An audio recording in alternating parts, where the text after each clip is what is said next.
아멘. 오늘도 말씀과 기도로 금요일 하루를 시작하는 우리 모든 성도들 가운데 하나님의 놀라운 은혜가 언제나 함께하여 주시기를 주님의 이름으로 간절히 축원드립니다. 오늘 통독할 말씀은 열왕기하 13장과 요엘서 1장에서 3장까지 말씀입니다. 오늘 함께 살펴볼 말씀은 요엘 1장 그리고 3장의 말씀입니다. 요엘서의 저자인 선지자 요엘은 BC 9세기에 남유다에서 활동하였던 선지자였습니다. 당시는 유다의 제8대 왕이었던 요아스가 통치하던 때로서 그는 특히 남유다 전역에 닥친 대재앙이었던 메뚜기 재앙을 배경으로 여호와의 계시의 말씀을 강력하게 전파하였으며 그 말씀을 기록으로 남겨 오늘에 이르게 되었습니다. 요엘서는 실제 유대 땅에서 발생하였던 메뚜기 대재앙에 즈음하여 이 사건이 예시하는 역사적이고 종말론적인 여호와의 날의 도래와 그 날에 있을 두려운 심판과 놀라운 구원 시련의 비전을 제시하고 있습니다. 이러한 요엘서는 크게 두 부분으로 나뉘어집니다. 먼저 전반부 1장 1절에서 2장 17절은 여호와의 날에 있을 심판과 징벌에 초점을 맞추고 있습니다. 그리고 이어지는 후반부 2장 18절에서 3장 21절은 여호와의 날에 있을 구원과 축복에 초점을 맞추고 있습니다. 먼저 본문 1절은 이 말씀은 경험이나 유추에 의한 인간의 말이 아니라 신적 예언임을 밝히는 선언으로 시작됩니다. 그리고 이어지는 2절에서 4절에서는 여호와의 날의 예시로 주어진 메뚜기 대재앙에 지닌 영적 의미에 대하여 경각심을 가질 것을 촉구합니다. 당시 유다에게 메뚜기 재앙은 역사상 전무후무한 대재앙이었다 할 만큼 고통스러운 것이었습니다. 메뚜기들이 모든 농작물들을 하나도 남김없이 다 먹어치우는 것은 생각만 해도 끔찍한 일입니다. 그런데 그것은 하나님께서 유다 백성들이 범죄를 고집할 경우 임하게 될 여호와의 날, 크고 두려운 심판의 날을 예시하는 전조였습니다. 즉 그들이 이를 바르게 헤아리지 못하고 여호와의 뜻을 분별하지 않는다면 과거 그 살떨리는 재앙에 비할 수조차 없는 혹독하고 처절한 재앙, 철저한 심판이 초래될 것이었습니다. 이에 선지자 요엘은 유다 백성들을 향해 지금 그 재앙 자체와 더불어 그 재앙이 가지는 바 종말론적 의미를 분별하며 바른 삶을 살 것과 그들이 깨달은 그 교훈을 후손 대대에 전수하도록 권면을 주고 있는 것입니다.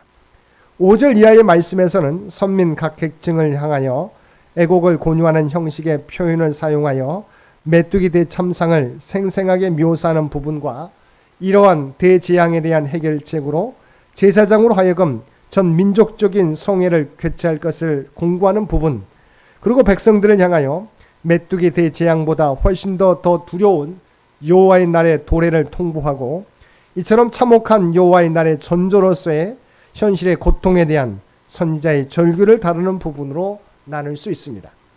특히 5절에서 13절에 나오는 메뚜기 대재앙의 참상은 술 취한 자들을 향한 애곡 권유와 선민 대중을 향한 애곡 권유, 농부를 향한 애곡 권유와 제사장들을 향한 애곡 권유 등의 표현을 사용하여 다양한 각도에서 묘사하고 있습니다.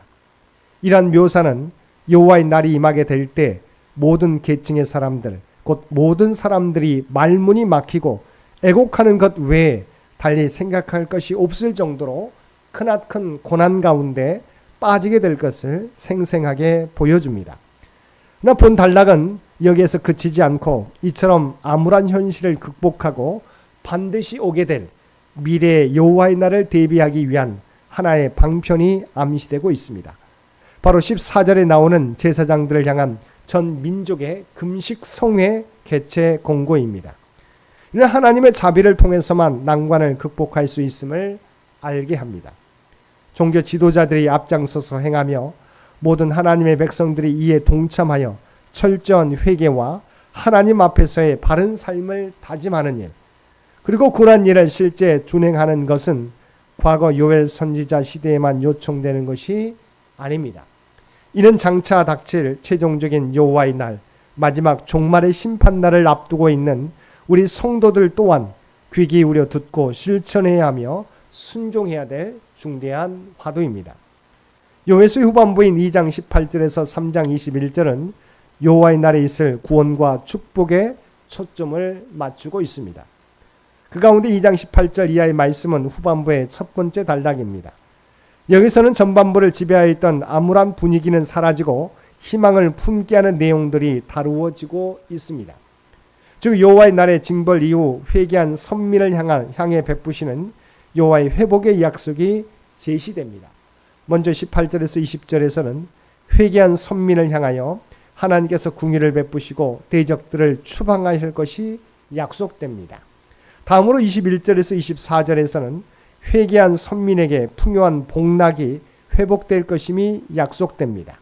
25절에서 27절에서는 회개한 선민과 하나님 사이에 온전한 관계가 회복되고 선민에게 영원한 평화가 보장될 것이 약속됩니다.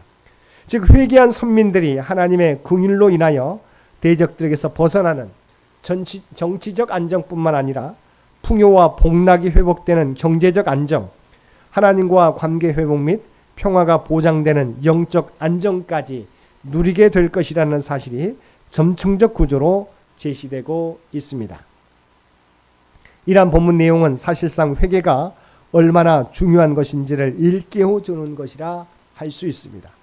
사실 회개는 왜곡되고 악화된 모든 삶의 단면들을 바로잡고 호전시키며 근원적으로 하나님과의 관계를 회복시켜 죄로 인하여 발생하였던 사람들의 내적인 어둠들을 밝히고 궁극적으로 그 사람의 생전체를 축복된 것, 소망스러운 것으로 변화시키는 놀라운 변화를 촉발케 하는 도화선이 됩니다.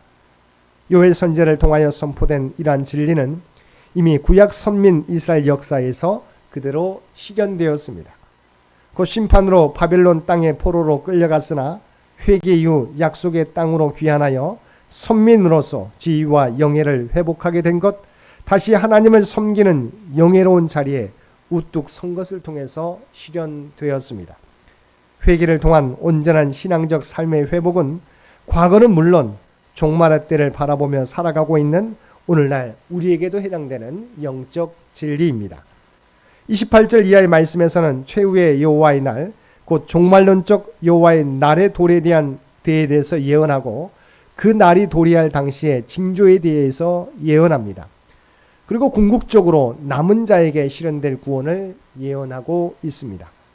28절에서 30절은 당신의 백성을 향하신 최후의 여호와의 날이 도래하기 이전에 다양한 징조들에 대해서 다루고 있습니다. 특별히 여기서는 오순절 성령 강림의 사건과 밀접하게 연관시킬 수 있는 여호와의 신의 강림에 대하여 28절과 29절에서 예언하고 있습니다. 아울러 최후의 여호와의 날 도래 이전에 있을 하늘과 땅에서의 다양한 이적에 대하여 다루고 있습니다. 그리고 이어지는 말미에서는 31절과 32절에서는 여호와의 날에 크고 두려운 심판 중에서의 여호와의 이름을 부를 남은 자들의 구원 실현에 대하여 예고하고 있습니다. 마지막 3장에서는 여호와의 날에 있을 두 가지 상반된 측면에 대해 예언을 다루고 있습니다. 즉 도래할 종말론적 여호와의 날에 이방 나라는 심판받고 멸망에 이르는 반면 선민은 구원을 받게 된다는 선명한 대조를 이루는 내용을 다루고 있습니다. 먼저 1절에서 8절에서는 여호와의 날에 실현될 선민을 위한 이방 심판에 대해서 예고하고 있습니다. 여기서는 하나님께서 당신 자신이 심판의 주체가 되신다는 것과 이방의 심판을 내리실 것을 두 번이나 반복하고 계십니다. 이는 이방에 대한 심판이 너무나도 확실한 것임을 나타내는 것임과 동시에 이면적으로 이와 관련된 선민 구원의 확실성을 우회적으로 강조하는 내용이라고 할 수 있습니다. 9절에서 11절은 여호와의 날을 대망하는 선자의 곤고와 간구를 다루고 있습니다. 여기는 특별히 선지자가 하나님을 대적하는 열국에게 온 힘을 다해 전쟁을 준비할 것을 도발하는 내용이 담겨 있습니다. 이는 역설적으로 그들이 어떻게 해도 패망을 면치 못한다는 것, 곧 세상 나라의 심판의 확실성을 강조하는 의미, 선민의 승리를 확정짓는 의미가 암시되어 있다고 할 수 있습니다.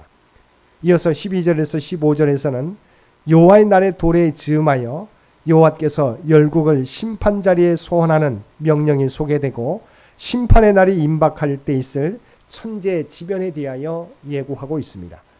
마지막 16절에서 21절은 여호와의 날에 실현될 이방의 멸망과 선민의 구원을 다루고 있습니다. 이는 3장 전체의 결론이 될 뿐 아니라 요엘서 전체의 결론이라고 할 수 있습니다. 메뚜기 재앙, 그리고 그것이 예표하는 바 장차 유다 땅에 임할 극한 환란의 날, 그리고 종말론적인 사건들의 최종적인 귀결은 하나님의 백성을 괴롭힌 이방 나라의 멸망과 선민의 구원을 지향하는 것입니다. 요엘서는 이러한 3장과 요엘서 전체의 결론을 통해서 그의 시대의 선민들만이 아니라 오고 오는 모든 세대 성도들에게 경각심을 일깨우며 어떤 위기 속에서도 하나님만을 굳게 붙드는 신앙의 삶, 하나님의 약속하신 바 구원의 확신을 잃지 않도록 공고하고 있습니다. 사랑하는 성도 여러분, 여호와의 날은 믿지 않는 사람들에게 있어서 두렵고 떨리는 날이지만 성도들에게 있어서는 기쁨이 넘치는 축복의 날, 구원의 날이 될 것입니다. 그러므로 여호와의 날을 준비하되 아직도 주님을 알지 못하는 자들에게 구원의 주님을 전하며 우리 또한 날마다 하나님의 말씀 가운데 거하며 살아가는 주의 백성들이 되어야 할 것입니다. 함께 기도드리겠습니다. 사랑과 은혜가 충만하신 아버지 하나님, 회개가 잘못된 모든 것을 되돌릴 수 있는 가장 기초적인 믿음의 행위인 줄 믿습니다. 우리에게 하나님과 사람 앞에서 잘못 행했던 모든 것을 뉘우치고 회개하는 용기를 허락하여 주옵소서.